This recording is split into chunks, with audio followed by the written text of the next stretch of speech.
Everyone, good morning. Today we're working on a 2007 Chevy Express van with a 6-liter engine, and it's intermittently having no crank condition, and the security light is on. So first thing we do in this case is obviously hook up our scanner and scan for codes. And in the BCM, so this security system goes through the body control module.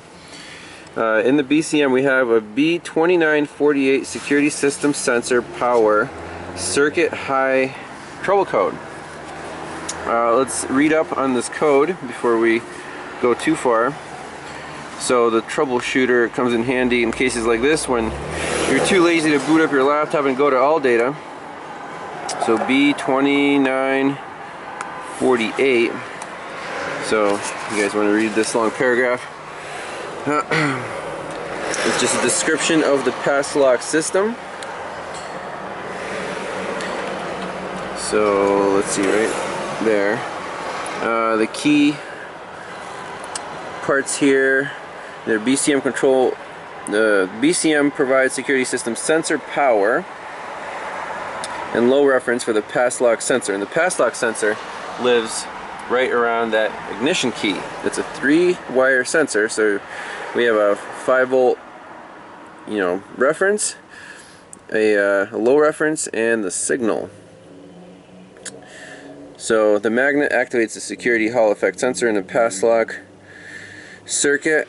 Let's see, complete security from the security sensor signal circuit through a resistor to the security sensor low reference circuit. So it's a pretty simple circuit. It's just a fixed resistor, and the value will vary from vehicle to vehicle. And then the BCM wants to see a specific voltage on there, which is learned, and then once it sees that voltage, the vehicle should start. And then the BCM turns the Passlock sensor power off after ignition switch is turned off. BCM still senses battery voltage for 1 second after the shutdown voltage. This DTC will set. Okay, so that's key information right there. So Passlock sensor power, that should turn off when the key is off, or this DTC will set. So let's first let's pull up some data.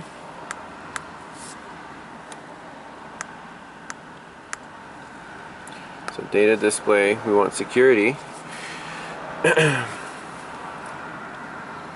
And there's only 2 data PIDs. Those are the ones we need. There's Passlock power. So the key is out of the ignition right now. I'm not exactly sure why Passlock power is active and why Passlock data voltage is at 5. You would think that it would be inactive with the key out. Remember, like the the troubleshooter said. So let's turn the key to on. No change yet. Dash is lit up and their security light is on. Now when I turn it a little past on, you see our voltage drops down to 2.9. That is the learned value. So right now the truck should crank. I'm turning the key further forward.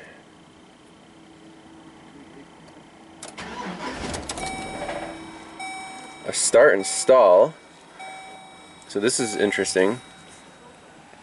You see during the crank event, our Passlock data actually jumped back up to 5, and our Passlock power, for some reason, there are 2 spikes for, dropped to inactive. So this is interesting. Let's try again. I'm going to hold the key in the crank position. So I'm holding it in the crank right now, all the way forward, and our Passlock data voltage is at 5.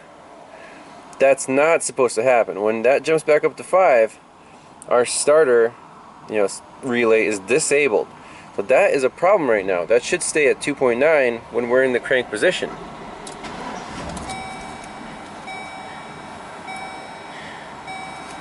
So let's try this again. I'm going to turn it all the way forward really quick. Doesn't start.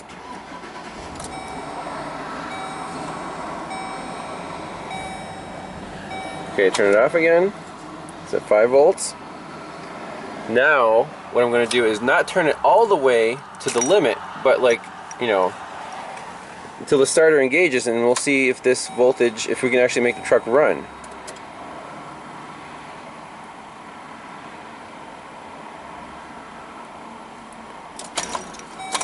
Oh man, that's weird. So again, it hiccuped.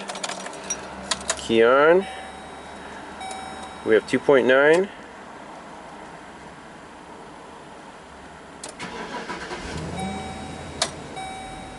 And the truck runs.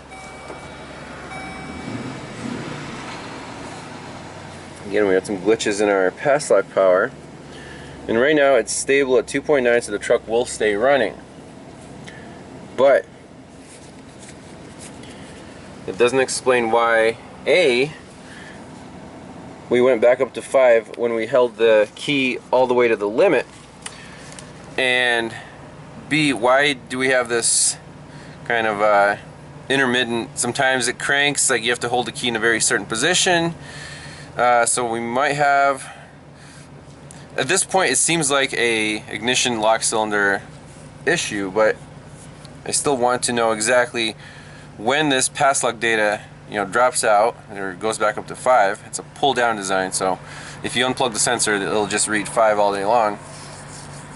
And see if in the crank position, if we're losing the feed to, you know, I guess for the computer to enable the starter solenoid or the relay.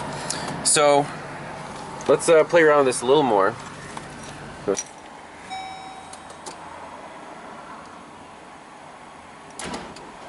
Right there, it's 5 volts.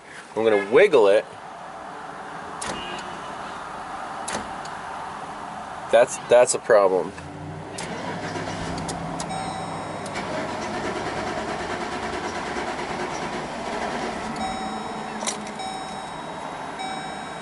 All right. So first to rule out the BCM, we got to take this cover off of the steering column and actually measure the voltage at the sensor and make sure it corresponds to our actual data. And then from there, we'll look up a wiring diagram for the starting circuit and see when that, you know, what has to activate for that starter solenoid to engage. So it should be a pretty quick diagnosis. Alright, I got the steering column kind of pried open here. Here's our Passlock sensor. We have 3 wires. And I'm just going to go one by one, and we're going to look at the screen and see what our voltages are. So first wire, let's see here, this yellow one, I'm just going to back probe that, and we are at 5.0 volts. That's our, well, we don't know which one that is. Our middle one looks like a ground, 0.02. And the last one, this orange with a white stripe, let's see here, that looks like 10.6 volts. So that's the power supply. Okay, so we are interested in back probing this yellow wire. You can get the lead on there, and then turning the key and seeing what the voltage is compared to our scan data.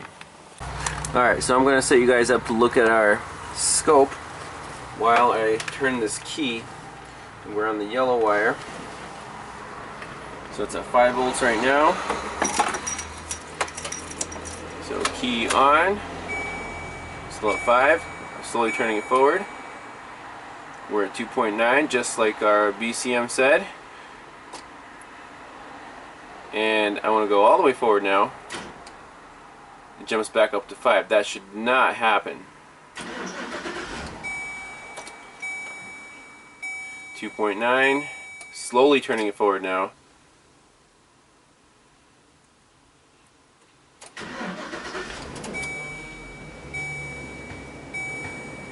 Okay, it started up and it's steady at 2.9. So we're definitely going after this ignition lock cylinder. Our scan data is accurate. Next step is to pull up a wiring diagram for the starting circuit and actually check the wires coming out of the ignition switch to see what, what the computer needs to see to crank this engine over, because I don't like that you have to have the key at a very certain spot to make that happen.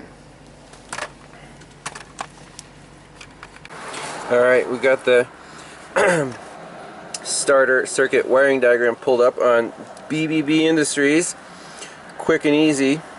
There's our ignition switch. When you turn it to start, we should have voltage on this fat yellow wire.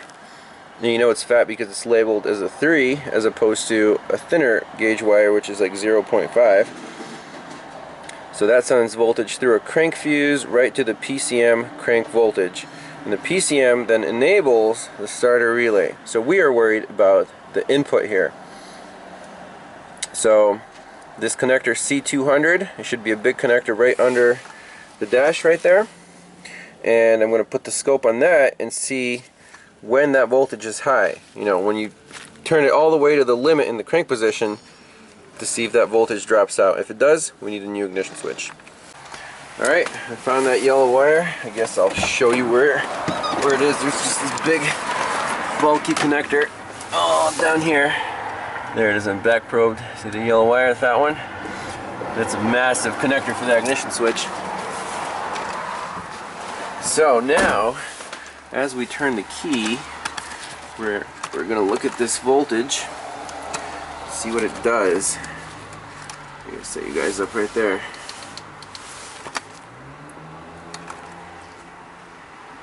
Okay, here we go.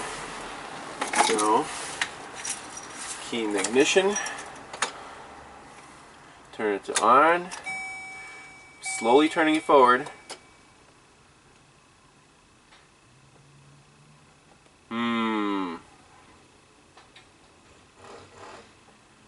And still turning it forward. Wow.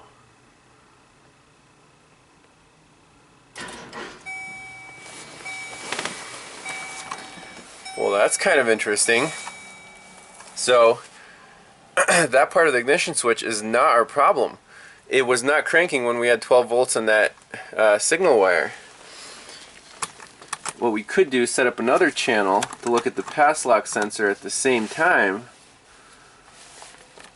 and see why the computer's not enabling the starter. Okay, so this is turning out to be a little more interesting than I thought it would. So, why is the engine not cranking consistently? Why does the key have to be in a very certain position? That's my question. Because right now, we check two things. The Passlock voltage, that's at 2.9 unless you really mash the key forward. So that's staying good in that range. Most of the spring-loaded crank key position.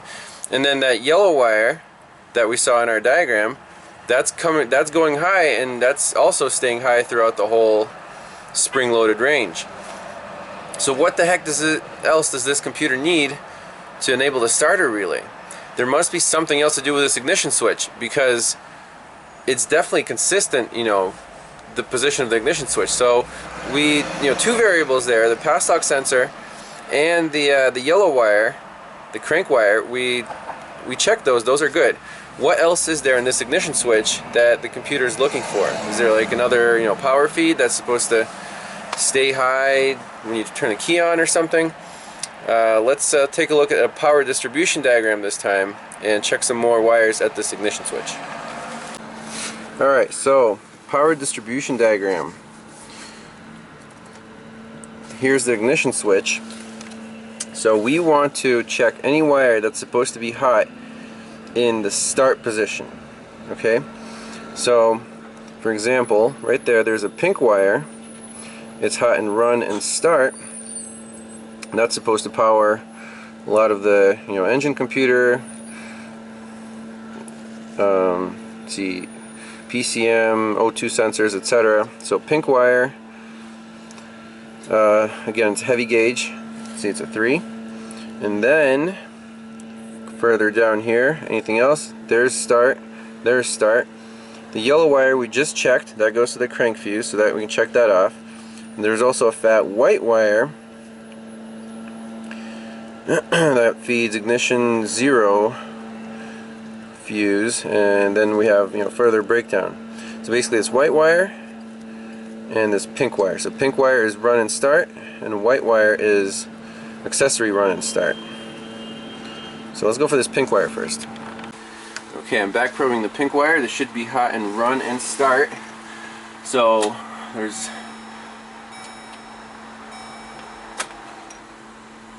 well, let's see. See, I don't have a good connection because it's showing 0.2.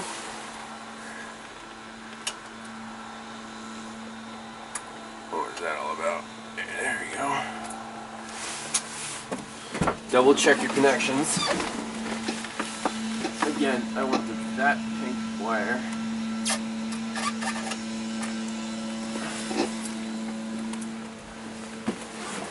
So that's battery voltage. Turn the key off. It stays high. Let's see.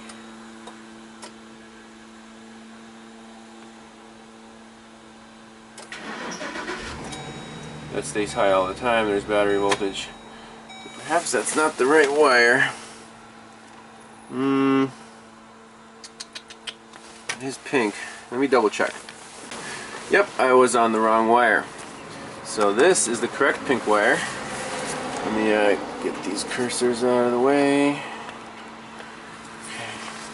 So let's see, key on. There it is. Now we're oh, I think that's our problem. So we're turning the key to the crank position. That wire drops out until there it is. Beautiful. Now let's see if we mash the key all the way forward in the crank position. There it is. It's low, and I'm releasing the key. As soon as that pink wire comes back online, bingo. And in the on position, it's good. So again, key on, slowly turning it forward. Then we have a dead spot in our ignition switch. Then as soon as that power comes back on, right there, we can crank it. Or it cranks. If we mash it forward all the way, there it is. Stuck low, I'm releasing it. Excellent. So that's it. We need a new ignition switch because, I'll show you the diagram one more time. The problem is with this wire right here. See, it's pink wire that feeds all these main fuses. Engine, computer, everything, oxygen sensors, airbag. It's a main ignition feed, and it's dropping out when you turn the key to start. And also with this lock cylinder, you know, when you turn the key all the way forward, the Passlock sensor also drops out. So we just need a whole new assembly. I don't know if it comes with the Passlock sensor or not. And then I'm not sure if the BCM has to relearn the new value of the Passlock sensor, but we diagnosed the problem, and it's definitive. So that was pretty neat, and I'll see you guys in the next one. Bye bye.